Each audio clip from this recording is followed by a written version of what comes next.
Because the confidence to stand against what's wrong is all we have. We are going to be assertive and we shall tell them. And when we don't see them offering us justice, we shall walk away from their cause like we just decided to do. Anchogere ne mulugana ngasina.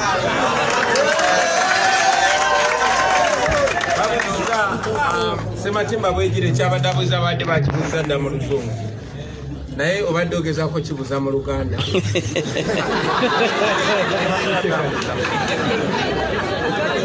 Ngobuuza kuba NRM abagambye bwe tunaava mu kooti bajja tusaba okubaliyirira. Basebo ne bannyabo, ensonga lwaki twagenda mu kooti kuba twanoonyayo bwenkanya. Saabalamuzi alina okuba nga yatusinga okumanya amateeka, alina okuba nga yasinga okwagala okugaba obwenkanya kuba erinnya lye bwe mba ndivunudde mu Luganda Chief Justice. Saabagabi w'obwenkanya, Chief Justice. Ne katumulaba afuuse Chief Injustice. So, tetutidde kubanga tetulabayo bwenkanya. Omusango gwaffe tusazeeyo tugujje mu kooti yaabwe tuguze mu kooti ey'abantu. Kiri gye bali tebasooka kutwebuzaako nga batta bannaffe, tebasooka kutwebuzaako bakwebuza ku mateeka gonna. Wano kiraze nti tebagoberera mateeka, nene bwogenda amateeka gye galina okugobererwa tegagobereddwa. Kale n'olw'ensonga eyo twetegese kyonna kyonna kye baleeta tuli beetegefu. Njagala okubategeeza nti omuwendo gwe bagamba otussaako omuwendo mungi olwedde gusasuddwa. Franka Senteza yasasula n'obulamu bwe. Rita Nabukenya yasasula n'obulamu bwe. Yasini Kauma yasasula n'obulamu bwe. N'ennaku ntono nnyo twakaziika Mulongo Sam yasasudde n'obulamu bwe. Bwe twasalawo okwanganga Museveni n'obwannakyemalira bwe, twamanya nti kuno kutala. Tetwatalayo ssente, tetwatalayo nyumba oba bya bugagga, twatala bulamu. N'olw'ensonga eyo tuli beeteefuteefu era mwenna bannayuganda tubasaba mutuseewo amaaso abiri mutunenkaliriza. Buli ekigenda okugenda mu maaso njagala kituyambe okumanya baani abatufuga, nangeri ki gye batufuga, nangeri ki gye bawambye ebitongole bya gavumenti, nangeri ki gye bakozesa amateeka mu ngeri emenya amateeka, ngeri ki gye bakozesa ebitongole ebirina okugaba obwenkanya ate okujjako abantu obwenkanya. N'olw'ensonga eyo tetutidde, tuli beeteefuteefu.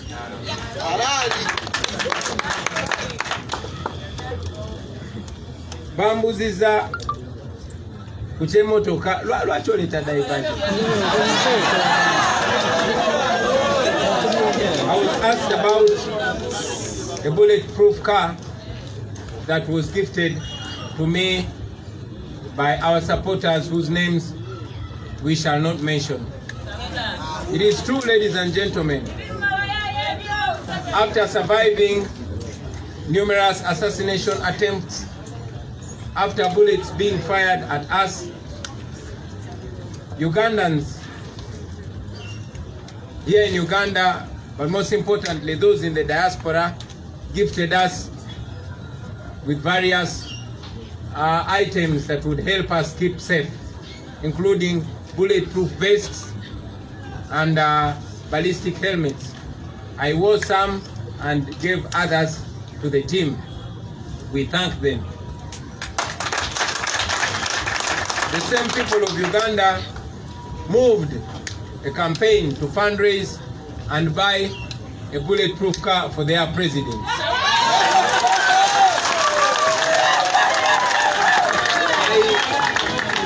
I did not expect it to come through that fast because, man, it's expensive. But ultimately, I was there and I was informed that the car was bought, it was brought in, cleared, and I will inform you that I received that car. But again, I request that should not divert us. Yes, I love my life, but it's just as precious as the millions of lives that continue to perish. However, I welcome every effort by our friends to safeguard the life, to ensure that the life of their leader is safe. I thank you, but I know that we all can only be safe if there's justice for everybody. I cannot be safe when everybody else is not safe. While I appreciate and thank the fellow Ugandans for that amazing gift, I continue to tell you that the best gift that we can give to each other is to free this country so that we don't have to move in bulletproof cars. Nja kudamu ekibuuzo kimu mu Luzungu nga bwenkiddamu ne mu Luganda obudde busobole okutwanguyira. Emmotoka etayitamu masasi basebo ne bannyabo nga bwe mujjukira oluvannyuma lw'okuwona ettemu eryali tutegekeddwako, oluvannyuma lw'okuwona amasasi bannayuganda baatuwa ebirabo mwali jaketi ezitayitamu masasi, mwali ebiseppeewo ebitayitamu masasi, n'enyambalako ezimu endala neziwa bannange ne bazikozesa, naye tebakomaawo ne bateesa n'okungulira emmotoka etayitamu masasi. Naye sigisuubira kujja mangu kubanga ya bbeeyi, naye tubeebaza bannayuganda olw'okwekuula ssente zaabwe ne batugulira emmotoka eyo era yatuuse. Naye njagala obategeeza ebintu ng'ebyo tebirina bajja ku mulamwa, kuba yes obulamu bwange mbwagala bwa muwendo, naye bwa muwendo ng'obulamu bwammwe abali wano n'abali eyo basebo ne bannyabo. Era wakati mu kubeebaza olw'akaweefube okukuma obulamu bwange nga buli seefu, njagala okubajjukiza nti sisobola kubeera seefu okujjako nga ffenna tuli seefu.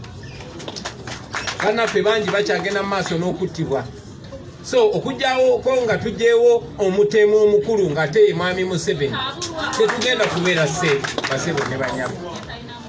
So ebyensonga y'emmotoka etayitamu masasi n'emmeeri kwe yagidde n'ebirala ebifaanana bwekityo,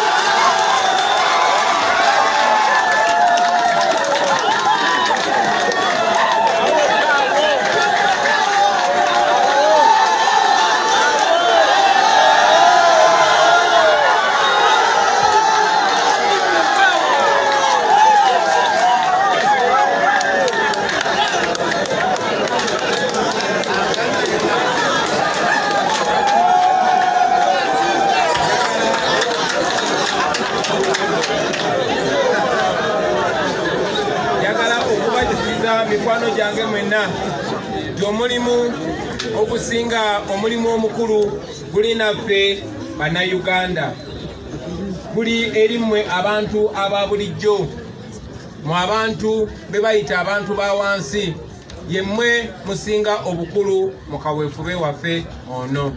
Enkyukakyuka yonna gye twagala ffe tugenda ogyetuusaako nga bannayuganda, si muntu mulala. Abalala bo bajja kutusanga busanzi. Abaganda bagamba nannyini mufu awawawunya, tweteeketeeke tukwatewo kubanga tugenda kwata.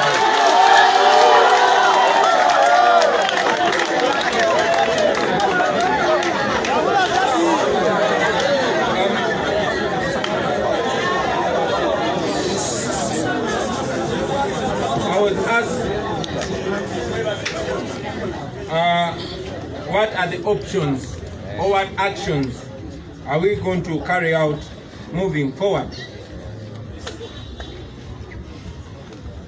I want to remind you that, like we've been telling the people of Uganda, having withdrawn our case from the unjust Supreme Court of Uganda, we are putting all legal and all non-violent options on the table.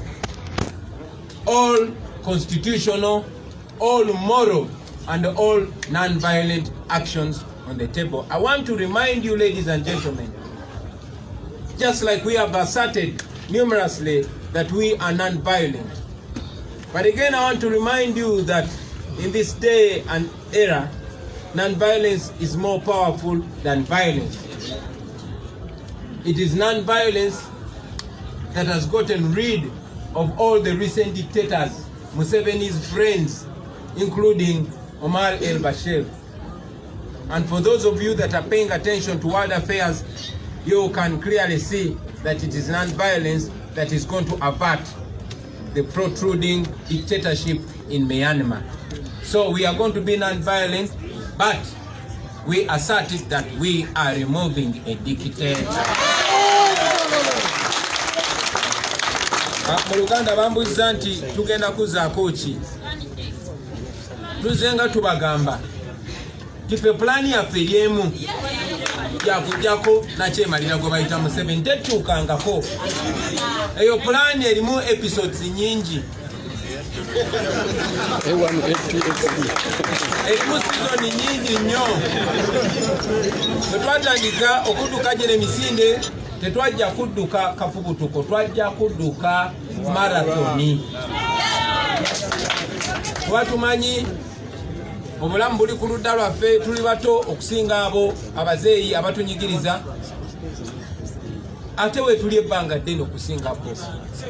Tuli bangi okusinga bo, ate tuli bamanyi okusinga bo, naye okusingira ddala tuli babuufu okusinga bo.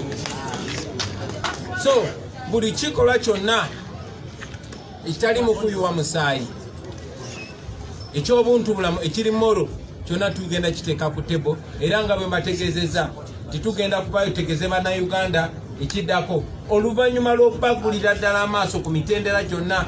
Nga bwe twagenda mu kulonda, bannayuganda ne bavaayo nga balabira ddala nti kati siteepu eno erina okuddako, ne siteepu erina okuddako mu mateeka ne tugigendako ey'ekkooti ensukkulumu, era nayo ne tukozesa guno mukisa okujaanika eri ensi yonna. So tugenda bategeeza ekigenda okuddako. Oyagala kikutegeeze kati? Aye,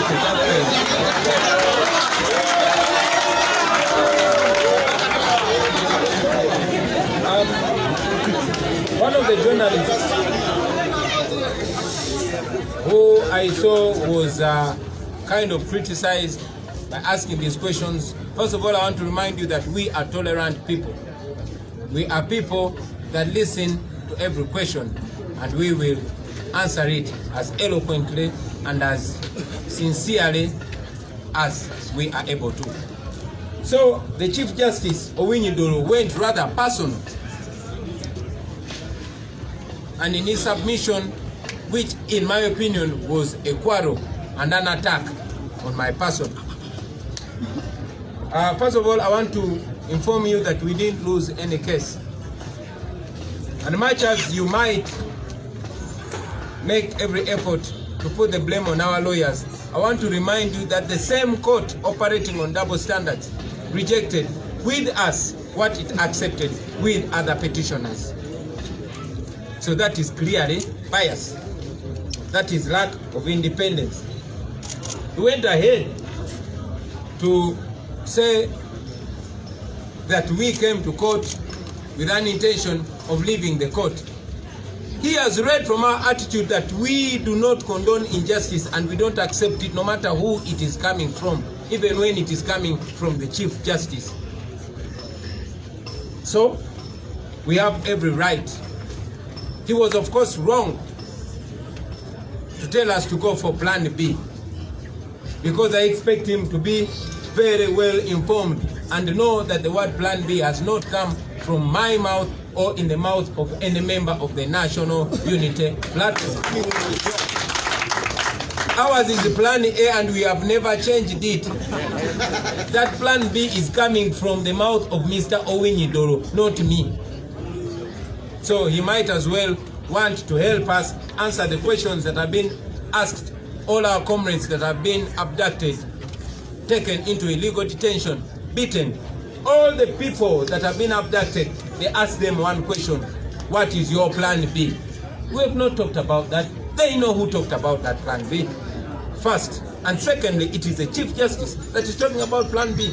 But you are beating our people, killing them, asking about them about plan B. And here we have a Chief Justice mentioning plan B. So if you can add the dots, you can know where the injustice is coming from and where it is rounding.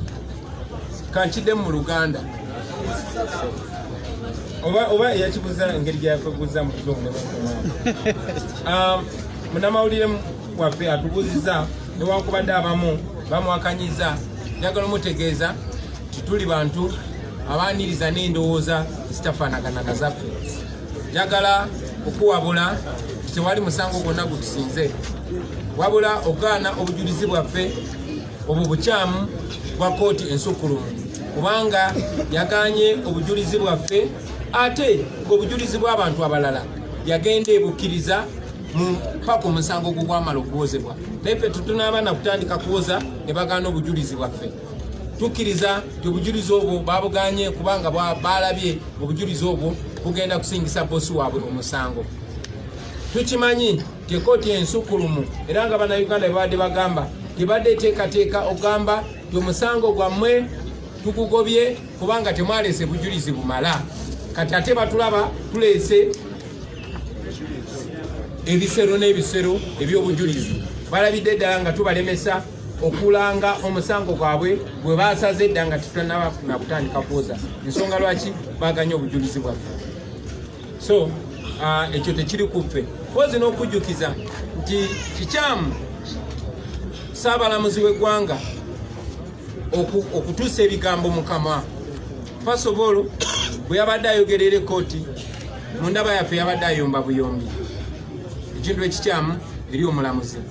Naye ate okusingira ddala n'agamba nti twajja mu kooti nga twagala kuvaayo. Twategeeza ensi nti ekooti bw'eneeba nga tesala mazima tujja kugenda mu kooti y'abantu.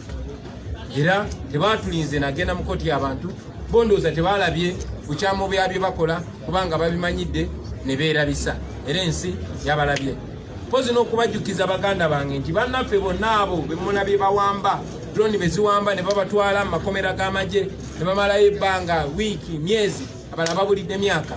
Abavaayo batutegeeza nti babatulugunya bababuuza nti plan B yammwe yeriwa.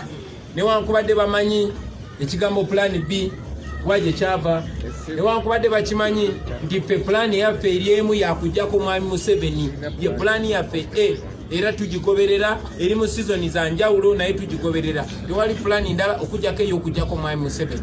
So okulaba nti ate Saabalamuzi ate yatubuuza plan B, yatubuuza ebibuuzo bennyini ebibuuzibwa bannaffe nga bali mbatulugunya.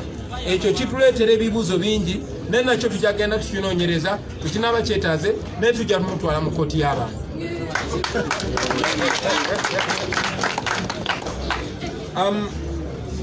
Yeah, somebody also asked about the purported signatures that are not coordinating. But again, this is evidence that is rejected by court. Why not admit it and question it on record? Why don't you question it in court?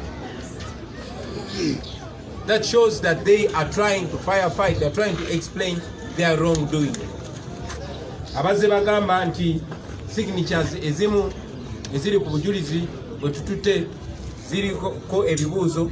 Abaffe bwe ziba ziriko ebibuuzo mukkirize obujulizi obwo butuuke mu kooti yammwe mulyoke mugambe buno obujulizi tebutuukiridde.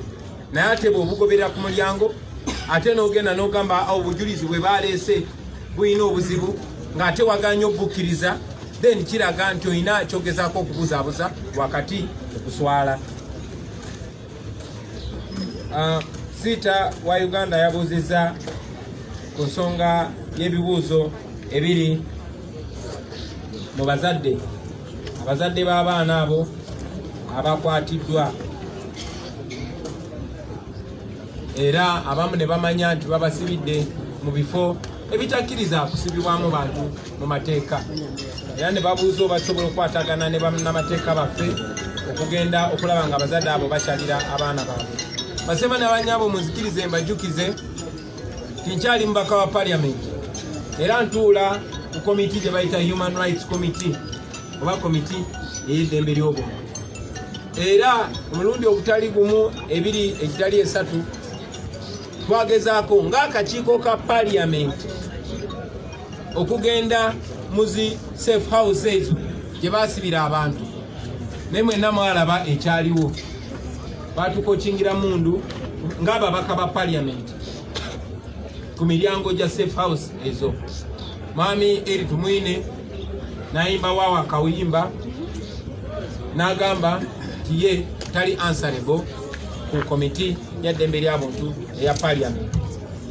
So ebyo oluvannyuma lw'okubeera bwebityo basebo ne banyabo yemu ku nsonga lwaki twabategeeza nti ebitongole bya wano byonna buli kye tutuukamu either tuba tutuwadde omukisa okukola ekituufu oba tuba tutuwadde omukisa okwerabisa. Kyanaku ebitongole bisinga bituuseemu bisazeewo okukozesa mukisa ogwo kwerabisa. Era y'ensonga lwaki twalinnye eddaala kati ne tugenda mu kitongole kya United Nations. Naye nga bwe mbategeeza abasebo ne banyabo nti ng'ebitongole ebisingako ku bya wano mu Uganda nga bwe bikyakola omulimu gwabwe, nammwe njagala obategeeza nti mulina omulimu munene nnyo nnyo nnyo.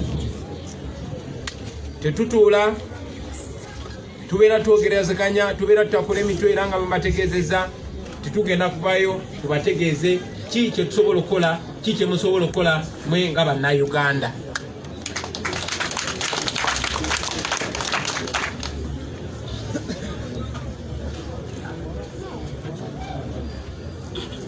Yeah, somebody asked me that they saw only one former presidential candidate joining us in this petition. Where are the rest? I want to tell you that we've been in talks with all, okay, not all, but most of the forces of change. And indeed, they have offered what they could. They offered in terms of affidavits and witnesses.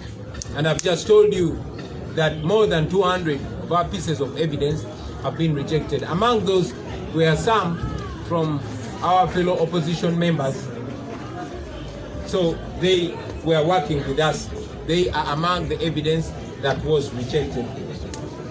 Those are ebibuuzo byaffe byanukudde bulungi basebo ne banyabo.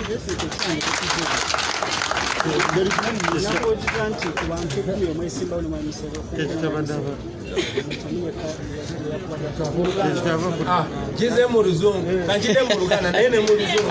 Anti terefayina. Kankide mu Luganda.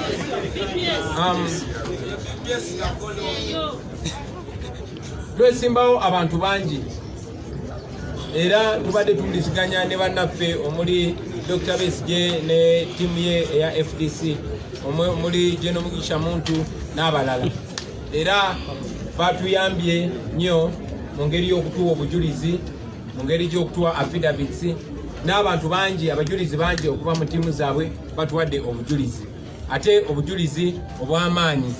Obwo bwe bumu ku bujulizi kooti ya mwami Owiny Dollo bwe yaganye okutwala. Oba oli awo baatidde nga balaba obujulizi bw'amaanyi, era baatidde nga balaba ate abantu bangi omuli nabo bwe twavuganya nabo abayimiridde naffe. Ndowooza nkwanukudde bulungi ssebo. Mwebale nnyo basebo ne banyabo, mwebalire ddala lwa Katonda n'ensi yaffe. Okay, thank you very much, ladies and gentlemen. Have yourselves a good day. Never took the mic.